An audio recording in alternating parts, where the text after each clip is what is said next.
Wouldn't it be strange if you were hanging out with a group of your friends, maybe like having a party or something, or maybe back in high school, you went to a big party, or you're just going to do something with your friends or your family, and then 10,000 years from now, a group of anthropologists find your footprints from what you were doing and then analyze it and try to say something about what's happening in our world now based on what they know then.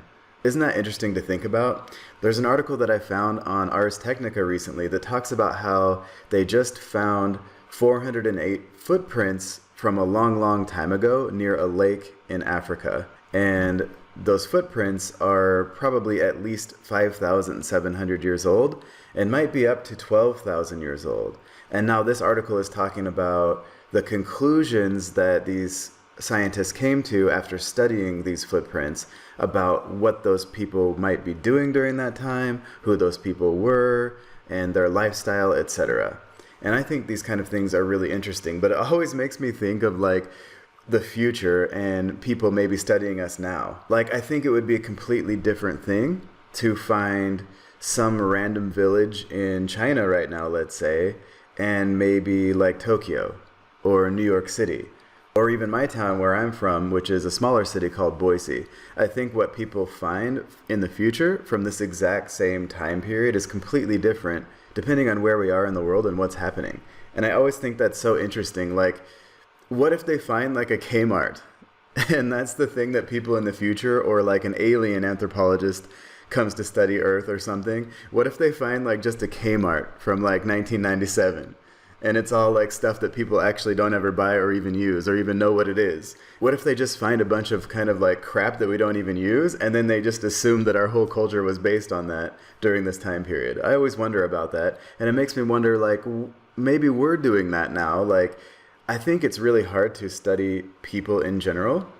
And I think it's hard to study people right now because there's so much variation.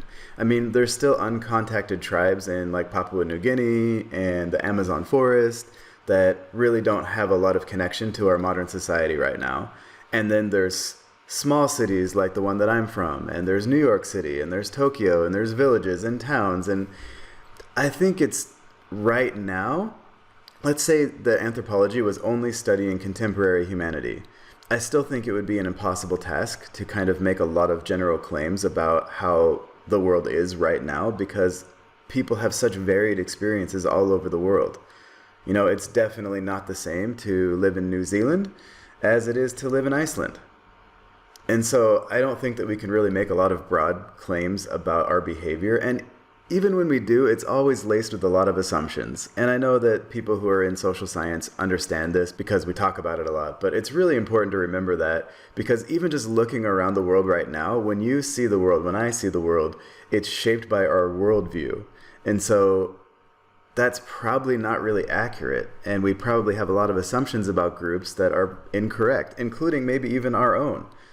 And so if you just take the United States of America, let's say, if we're talking about a Native American tribe or something that's happening on a reservation right now, for example, the way that I might see that is probably different than reality in a lot of ways, because I just don't have experience living there or being part of that group.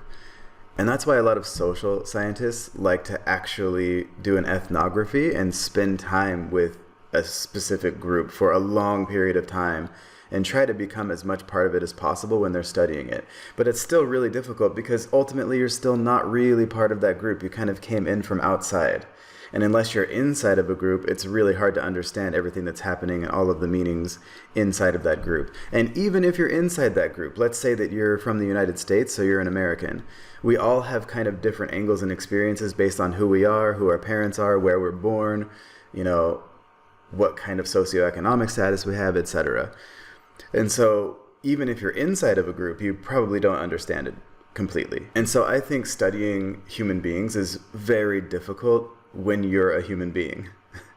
And I think studies like this really show that, but it's still really cool. I mean, I love stuff like this, even though we might not be able to make a lot of conclusions from it. I think it's really, really cool when something like this happens. So they found about 400 footprints that was near a lake that used to exist in what's now Africa. And in this article from Ars Technica, they talk about what might have been happening when these footprints were created. But I just wanted to start out by talking about the general idea of studying people before we dive into this article, because I think that's the most interesting thing here is the way that we talk about ourselves and other people in general. And it's so easy to make a lot of assumptions. And I know that social scientists talk about that a lot, and we try to go over all of our assumptions, but at the end of the day, it's really, really difficult. And at the same time, it's still really cool to study it. We want to know ourselves. I think studying humanity is really important and really fun and really, really cool. And it helps you get to know yourself better. And I think that's one of the main reasons why I'm so curious about people, because I want to know myself and the world around me as much as I can. And so in this article on Ars Technica, they say that near the end of the last glaciation, a group of people walked barefoot along the shores of Lake Natron. They walked side by side, their paths never crossing each other as they headed southwest. And then they say, it's tempting to wonder what they might have thought if they'd known that the soft volcanic ash beneath their feet would preserve their tracks for thousands of years. And this is another thing. What if you were doing something that you only did one time in your life, like you went to Burning Man or something, and then 10,000 years from now, people find the footprints from Burning Man, and then they kind of make a lot of assumptions about what our culture is now, or what you are doing, or who you are. I think that's very interesting because it could be just something they did one time, or it could be something they did a lot, or we don't know like the whole context of that. And if people in the future find our stuff, they're probably going to make all kinds of wrong assumptions about it too. So for example, what if they find some kind of off-brand cell phone instead of an iPhone? And then they make all kinds of assumptions about what technology we had in 2020 or 2021. That may or may not be accurate because they found just a Kmart or they found some kind of off-brand phone and they didn't find an iPhone. You know, these are questions that I love to consider, and I think this article brings them all out. And so then they go on to say that bones can tell you things about how a person lived their life, but footprints are a snapshot of action in progress. So that's the cool thing about finding preserved footprints is you can see people in motion and not just kind of talk about their body and their DNA and stuff like that. You can actually maybe talk about something that they were doing. It's dynamic, which I think is really cool as well. And so this goes on to say that it's one thing to know that an ancient person spent a lot of time throwing things or carrying things, which you can kind of tell from if you find their body. And it's something much more immediate and personal to see exactly where that person walked. Yeah, I agree with that. Climbed a slope, or crawled into a muddy cave, or, played some kind of ball game, or went to look for some berries, or whatever it is. Footprints, in some ways, they say, are more startlingly intimate links to the past than bones. And just south of Tanzania's Lake Natron, 408 footprints reveal how an ancient group of hunter-gatherers foraged. So then it goes on to analyze the footprints, and one of the things they say is that based on the size, depth, and proportions of the prints, it's pretty likely that 14 of the people walking by the ancient lakeshore were women, and 2 of the others were probably adult men, with 1 young man also joining them. Now, we don't know that for sure because those small foot sizes could possibly be also from young men, but based on all of the data that they have, they think it was most likely mostly women in this group, which I think is very interesting. And so this says overall the situation looks very similar to how women in modern hunter-gatherer groups, which I think they talk about this in this article too, I want to be fair, and I want to just point it out now. I think that we have to be very careful in comparing ancient hunter-gatherer groups to the hunter-gatherer groups that are still around on Earth today. And there's a lot of variation in between those hunter-gatherer groups that are living that lifestyle right now. And obviously it's very difficult to compare ancient hunter-gatherer groups with contemporary hunter-gatherer groups. I think it's interesting to do that, but there's also probably some limitations to that. So we have to be careful. But this says that the situation looks very similar to how women in modern hunter-gatherer cultural groups that we know about, like the Ache and Hasda, go about the work of foraging. And I'm sorry if I said the names of those groups wrong. I'm not sure if I did or not.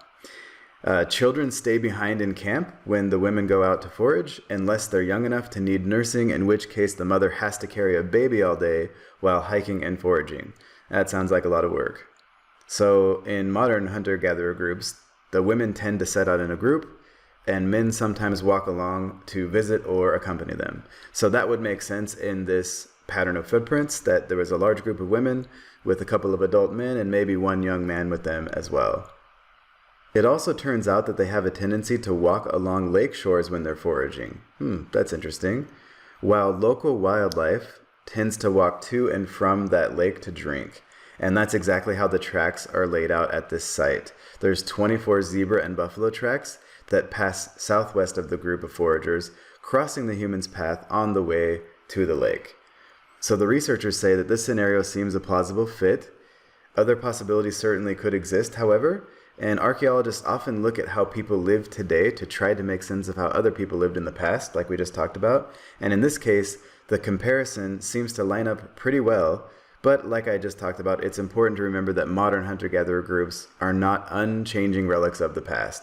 Yeah, I think that's important to point out, but the pattern does seem to fit, so that is very interesting. And then the article kind of picks up the pace a little bit. It talks about how what's harder to figure out is why 6 more people were in such a hurry to head back to the northeast, the opposite direction from the main group.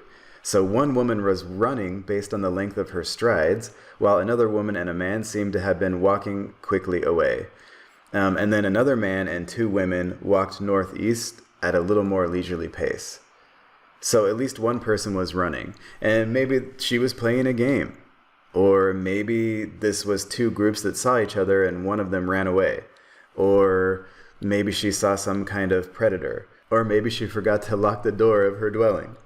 No idea why she was running, but it's really interesting to look at these footprints and see like a group of people walking together, and then in some other spot, a woman was running. At least one person was running. I think that's really interesting that we can look back into the past from at least 5,700 years ago and maybe even, 12,000 years ago right now, and see that a woman was running. And of course, we believe now that, modern humans have been around for 300,000 years, I think, is what they say currently. I'm not 100% sure. So we've been around a long time, and we kind of know that. But I think this kind of personal touch is really cool when we can actually see the evidence of a human being running from so long ago. For some reason, that just makes me feel kind of warm and connected to the human experience, and I really like it. And then the last thing that this article talks about is basically how they dated these footprints to see how long ago they actually were created. And so I just want to read a little bit from this part of the article to you. So it says, it's hard to say exactly how long ago this ancient foraging party, at least what we think was a foraging party, left the Engarecero tracks. In an earlier study, argon isotope dating of the sediment suggested that they're around 5,700 years old, as I said. Hatala and his colleagues, which are the authors of this study, dated calcite and another layer of sediment above the footprints to between 12,000 and 10,000 years old.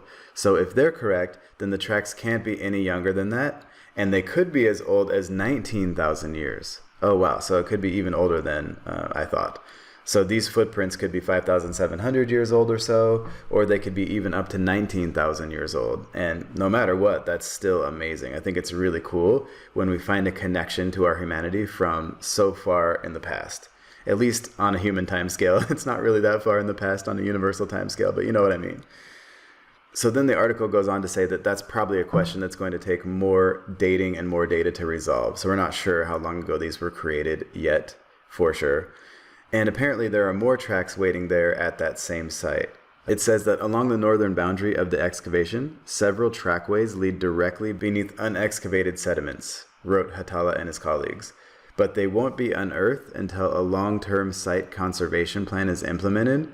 As we know, the exposed portion of the site is subject to erosion. So they got to make sure that they can preserve it first before they explore it. But there might be more there for us to explore and to learn about that group of people and also ourselves on a general level. And I think that's really cool. And so again, I think it's really interesting when we find something from this far in the past that is extremely relatable to what we're doing now. And it just always makes me think about, what would happen if an alien anthropologist came to Earth 10,000 years from now and they found stuff from our era, what would they think? What assumptions would they make? Would that match the reality of our experience here? And are the things that we think about these ancient cultures actually in alignment with the reality of their experience in life? I don't really probably think so. I think that the reality of people's lives in different time periods and different places is probably a lot different than the way we imagine it. And I would really love it if I could actually experience life, let's say, in ancient Greece for one day, for what it really is.